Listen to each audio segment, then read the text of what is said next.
Katarina Vassilieva will saddle Big Bazinga in the Toyota Bluegrass Stakes on Saturday. You mentioned at the draw how much it would mean to get this horse to the Derby. Tell us about how you got into being a trainer.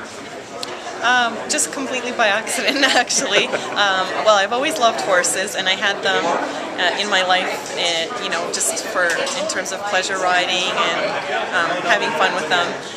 And I was going to university, and I needed to earn some extra tuition money, so I ventured to the racetrack one summer to earn that tuition money.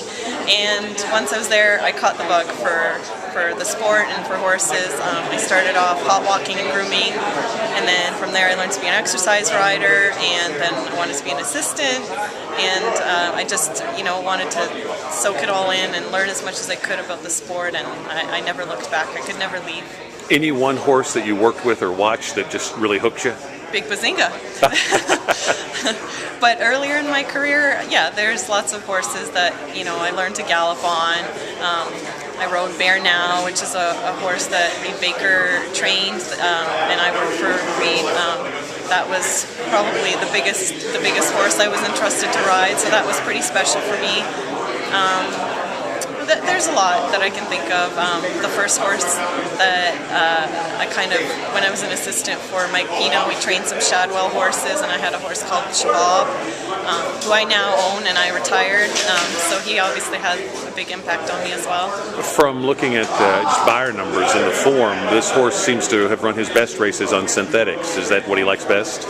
I think so. At this point, that's safe to say. He likes synthetics as well as turf, but I wouldn't negate his dirt races based off of the performances that you saw on his 2 dirt starts. I think he's got excuses in both those times, and we just won't know until the next time he runs on dirt.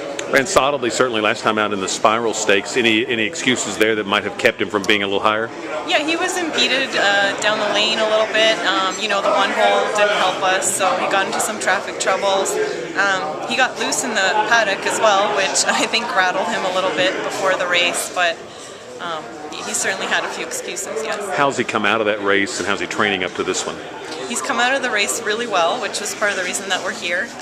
We were going to just watch him a few days and see, if he was tired or had any physical impairments after last race. We weren't going to, obviously, come here. We were going to do right by the horse. And he came out of it in really good order, ate up, was on his toes the next morning, and he's been training brilliantly up into this race. Maybe the best I've ever seen.